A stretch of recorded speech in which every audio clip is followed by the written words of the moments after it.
यहाँ पर आपको सारी व्यवस्थाएं मिल रही है और फिर भी आप वंचित मत हो ना। प्रातःकाल आचार्य श्री के द्वारा सुंदर पूजन जो किया जाता है उसमें सम्मिलित हों, अपने हाथ से भागवत जी का पूजन करें, ब्राह्मणों का पूजन करें। हा? अवसर मत चूकना। हमारे गुरुदेव श्रीनाथ शास्त्री जी जब कथा करते थे तो वो कहा करते थे कि व्यासपीठ के आसपास जितनी भी मंडली बैठी है ये भगवान के पार्षद हैं, क्योंकि भगवान के पार्षद के बिना भगवान की शोभा कहाँ है? भगवान अकेला बैठा रहे। अरे भैया कोई वीआईपी आदमी तो तब वीआईपी लगता है जब 10-20 लोग उसके आसपास चल रहे हो। तो भगवान के जो पार्षद हैं, तो भगवान के जो पार्षद हैं उनसे भगवान की शोभा होती है। तो वैसे ही जो ये भगवान भागवत बिहारी जी आपके पास विराजमान है ना, तो हम सब भगवान के पार्षद स्वरूप हैं। और जो ये ब्राह्मण बैठे हैं ये पार्षद स्वरूप हैं, ये समझना चाहिए। हमारे गुरुदेव कहा करते थे सब शालिग्राम बैठे हैं। इसलिए ब्राह्मणों का आदर सत्कार पूजन जो यथाशक्ति यथा भक्ति हो ऐसा सौभाग्य प्राप्त करना चाहिए। तो यहाँ पर आचार्य श्री के द्वारा प्रातःकाल के सत्र में उन मृतात्माओं के लिए भी श्रद्धांजलि श्रद्धा पुष्प अर्पित किए जाते हैं। और जो जजमान बनते हैं उनको पूजन करने का तो सौभाग्य मिलता ही है, उनको अपने पितरों का स्मरण करने का भी सौभाग्य मिलता है। और 2 सद्भागी ऐसे हैं इस कथा में जिन्होंने भागवत जी का मूल पाठ अपनी पितरों के लिए करवाया है। इसमें एक श्रीमान नरेंद्र खत्री जी का परिवार है और एक परिवार का मुझे नाम ध्यान नहीं है। मूल पाठ का तात्पर्य होता है पोथी पाठ, मतलब जो भागवत जी के 18,000 श्लोक हैं उन ब्राह्मणों के द्वारा उनके पितरों के लिए वो पढ़े जा रहे हैं। मतलब समझ लीजिए इसके माध्यम से उन्होंने पूरी भागवत करवा ली। बोलो राधे राधे। तो हम जो भी अपने पितरों को प्रदान करते हैं भगवान की ऐसी व्यवस्था है उनको वो प्राप्त होता है, वो बड़े पुष्ट हो जाते हैं, बड़े प्रसन्न होते हैं। और जब पितर प्रसन्न होते हैं तो हमारा जो घर होता है वो बड़ा खुशहाल होता है। संतानें क्या होती हैं? सन्मार्ग में चलने वाली होती हैं, सुसंस्कृत संतान होती है, माता पिता की आज्ञा का पालन करने वाली संतान होती हैं। ये कब होता है? जब हमारे पितर प्रसन्न हो और हमारा किया हुआ क्रियाकर्म जो है वो पितरों को कैसे प्राप्त होता है। आज चलिए थोड़ा इस विषय पे भी चर्चा कर लेते हैं। करें आज इस विषय पे भी चर्चा कि हमारा जो पिंडदान आदि है वो हमारे पितरों को मिलता कैसे है।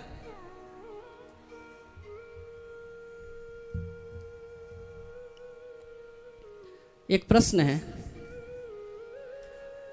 हम कहते हैं कि हमारे पितर के लिए हम ये कर रहे हैं वो कर रहे हैं।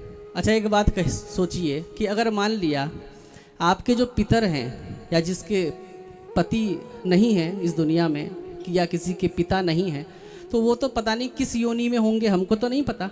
पता है आपको? किसी को फ़ोन आता है उनका कि हाँ हम कुत्ता बने हैं या बिल्ली बने हैं या सांप बने हैं? कभी पता नहीं चलता ना वो क्या बने हैं।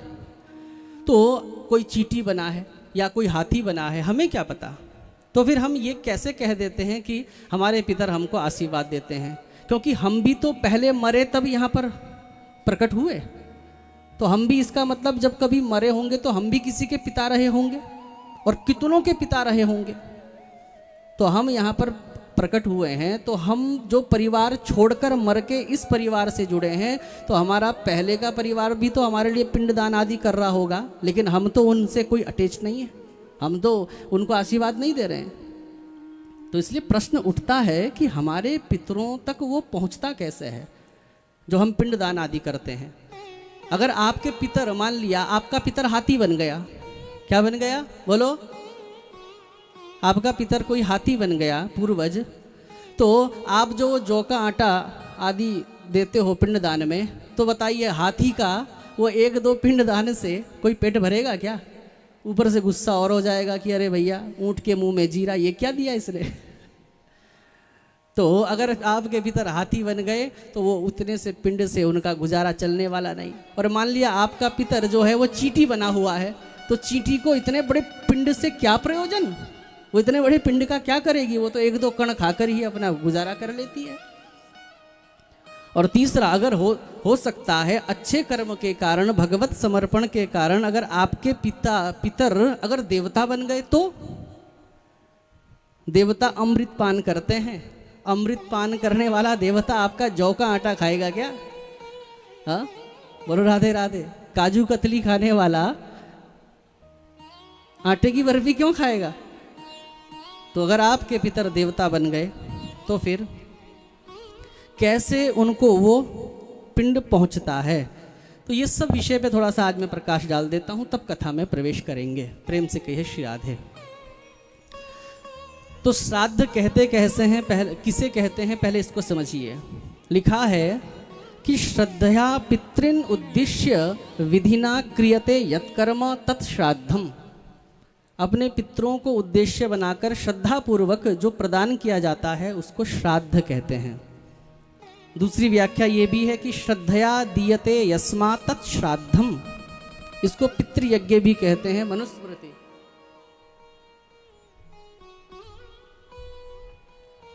इसको पितृयज्ञ भी कहते हैं, मनुस्मृति कहता है। अच्छा, जो श्राद्ध करता है पहले ये समझ लीजिए कि अगर कोई पितृपक्ष में या कभी तीर्थ में जाता है, बद्रीनाथ गया, हरिद्वार गया, जहाँ भी तीर्थ में जाता है, तीर्थ श्राद्ध अपने पितरों का स्मरण पूर्वक करता है, तो उस श्राद्धकर्ता को क्या फल प्राप्त होता है। ये विषय मैं इसलिए बोल रहा हूँ क्योंकि आजकल लोग इन चीज़ों में बहुत पीछे हटने लग गए हैं। सोचते हैं सीधा देने से ही काम चल जाएगा, तो क्यों पंडित जी को बुलाकर तर्पण आदि किया जाए। इसलिए क्या करते हैं, झंझट ज़्यादा कौन पाले, बस थोड़ा सा आटा चावल रखा और पंडित जी को पकड़ा दिया। तो देखो अब शास्त्र क्या कहता है और क्या वो स्वीकार है, ये सारी बातें विस्तार से मैं आज आपको बता रहा हूँ। कूर्म पुराण कहता है कि यो नेन विधिना श्राद्धम कुर्याद वै शांत मानसः व्यपेत कलमशो नित्यम याति नावर्तते पुनः। जो व्यक्ति, जो साधक विधिना श्राद्धम, विधि पूर्वक श्राद्ध करता है, कुर्याद वै शांत मानसः, बिल्कुल शांत मन से बिना किसी दबाव के प्रसन्नता पूर्वक अपने पितरों का श्राद्ध करता है। लिखा है व्यपेत कलमशो नित्यम, वे समस्त कलमशों का नाश करके अपने समस्त पापों का नाश कर लेता है और वो भगवान के धाम जाता है। ना याति ना वर्तते पुनः, जिस धाम से पुनः जन्म नहीं लेना पड़ता। ये श्राद्ध करने वाले को लाभ बता रहे हैं, जिसके लिए किया उसकी बात तो बाद में करेंगे। जो श्राद्ध करता है उसको भगवान अपने चरणों में निवास देते हैं। कूर्म पुराण का ये श्लोक है। गरुड़ पुराण क्या कहता है कि श्राद्ध करने वाले को क्या क्या मिलता है। आयुः पुत्रान यशः स्वर्गम कीर्तिम पुष्टिम बलम श्रियम पशून सौख्यम धनम धान्यम प्राप्नुयात् पितृपूजनात्। पितृपूजनात् अर्थात पितृपूजन करने वाले को, श्राद्ध पिंडदान आदि करने वाले को आयु प्राप्त होती है, पुत्रान पुत्र की प्राप्ति होती है, यशः स्वर्गम यश प्राप्त होता है, स्वर्ग प्राप्त होता है, कीर्तिम पुष्टिम बलम श्रियम कीर्ति प्राप्त होती है, पुष्टि प्राप्त होती है, बल प्राप्त होता है, श्रियम अर्थात ऐश्वर्य प्राप्त होता है, पशून उसको पशु प्राप्त होते हैं। क्योंकि पहले पुराने ज़माने में पशुधन भी बहुत बड़ा धन माना जाता है, तो आज पशु की जगह आप ये समझ सकते हैं कि उसको वाहन आदि का सुख भी प्राप्त होता है। और सौख्यम, उसको सौख्य प्राप्त होता है, धनम धान्यम धन धान्य प्राप्त होता है। ये सब पितृ पूजन को करने से होता है। और श्राद्ध न करने से क्या होता है, तो लिखा है, देखो जो मृतात्मा है वो सारी धन संपत्ति अपने परिवार के लिए ही छोड़कर जाता है। वो कुछ भी अपने साथ लेकर नहीं जाता, यहाँ तक कि अपना वो शरीर भी साथ लेकर नहीं जाता। इसलिए जो उसकी यात्रा होती है ना, उसको मार्ग में कुछ खाने के लिए चाहिए, ऐसी शास्त्रों की व्यवस्था है। लेकिन वो कुछ लेकर तो नहीं गया, तो बोले उस समय उसके जो परिवार वाले हैं जो भी उसको प्रदान करते हैं वो ही उसको प्राप्त होता है। जैसे ही व्यक्ति मरता है ना, मरते सार ही पिंड की प्रक्रिया शुरू हो जाती है। जब व्यक्ति मरता है वहाँ से लेकर जब तक शमशान घाट तक छोड़ते हैं तब तक 6 पिंड प्रदान किए जाते हैं। कितने? 6 पिंड प्रदान किए जाते हैं। और वो पिंड से कौन पुष्ट होता है? जो भूमि के जो अधिष्ठात्री देवता होते हैं या भूत प्रेत राक्षस आदि होते हैं, उनके लिए वो पिंड प्रदान किए जाते हैं। और दशगात्र में 10 पिंडों द्वारा जीव को सूक्ष्म शरीर प्राप्त होता है। अब यहाँ से जीवात्मा की क्या होती है, महायात्रा प्रारंभ होती है। और उसे मार्ग में जो भोजन अन्न जल चाहिए, तो ये सब जो साधक कार्य करता है उसी से उसकी सारी व्यवस्थाएं ये होती हैं। और यदि ये सब नहीं दिया तो क्या लिखा है, अगर ये सब यदि नहीं दिया, जैसे कि कोरोना काल में ये सब नहीं मिला ना, कोरोना काल में क्योंकि शव तो अपने हाथ ही नहीं लगा, कोई हॉस्पिटल वालों ने जला दिए, कोई पुलिस वालों ने जला दिए। स्थिति ऐसी हो गई थी कि कई शव तो सोशल मीडिया में ऐसे भी देखे गए कि कूड़े के ढेर में उसको जला दिया गया। तो लिखा है अगर ये सब उसको प्राप्त नहीं होता तो ते व्यथाम यान्ति दारुणाम, वो दारुण दुख को प्राप्त होता है और वो जीवात्मा भूख प्यास से बड़ा व्याकुल हो जाता है। और भूखा व्यक्ति सबसे खतरनाक होता है। दुनिया का सबसे खतरनाक व्यक्ति कौन है, भूखा व्यक्ति। क्योंकि बुभुक्षितः किम न करोति पापम, भूखा व्यक्ति कुछ भी पाप करने के लिए मजबूर हो जाता है, क्योंकि भैया पेट के लिए ही तो सारे क्रियाकलाप हो रहे हैं। बुभुक्षितः किम न करोति पापम, क्योंकि मुझे महाभारत की कथा का प्रसंग याद आ रहा है। ये भूखा व्यक्ति क्या नहीं करता, मैं इस विषय को जरा परिलक्षित कर रहा हूँ कि महाभारत का जब युद्ध होना था तो भगवान श्री कृष्ण ने अर्जुन को कहा, महाभारत की युद्ध भूमि का चयन करना भी अपने आप में एक चुनौती है, क्योंकि महाभारत उस भूमि में होगा जो बड़ी कठोर हो, बड़ी निष्ठुर हो, क्योंकि वहाँ पर कई माताएं विधवा हो जाएंगी उस युद्ध में, कई बहनों का भाई छिन जाएगा, किसी का मस्तिष्क पड़ा है, किसी का हाथ कटा है, किसी का पाँव कटा है, किसी की आंख बाहर निकली है, किसी की आंतें बाहर निकली हैं। ऐसी भूमि का चयन करना पड़ेगा। कहाँ हो महाभारत का युद्ध? तो भगवान श्री कृष्ण और अर्जुन इधर मेरठ से होते होते किधर गए, कुरुक्षेत्र गए। कहाँ गए, कुरुक्षेत्र। तो कुरुक्षेत्र में जाकर वहाँ एक दृश्य देखा। एक दृश्य क्या देखा कि एक माई खाना बना रही है, 4 ईंटें लगाई हुई हैं उसने और वो खाना बना रही है। भगवान श्री कृष्ण ने जब गौर से देखा तो क्या देखते हैं कि वो खाना बना रही है किससे, थोड़ी देर पहले उसका बच्चा मरा था ना, तो उसी के हाथ वाथ काट के वो लकड़ी का काम कर रही है, उसी को उसने लकड़ी में लगाया हुआ है। और उसको कुछ बेर खाने थे, उस महिला को भूख लगी हुई थी, तो बेर जब तोड़ने वो लगी तो हाथ पहुंच नहीं रहा था, तो उसने अपना पंजा उठाया बेर तक पहुंचने के लिए, तो भी हाथ नहीं पहुंचा। तब हाथ नहीं पहुंचा तो उसने जो उसका बच्चा मरा था उसको घसीट के लेके आई, बेर की डाली के नीचे रखा, उसके ऊपर चढ़ के वो बेर तोड़ने लगी और खाना बना रही है बच्चे के कटे हाथ से। तब भगवान ने कहा ये भूमि ठीक है महाभारत जैसे युद्ध के लिए।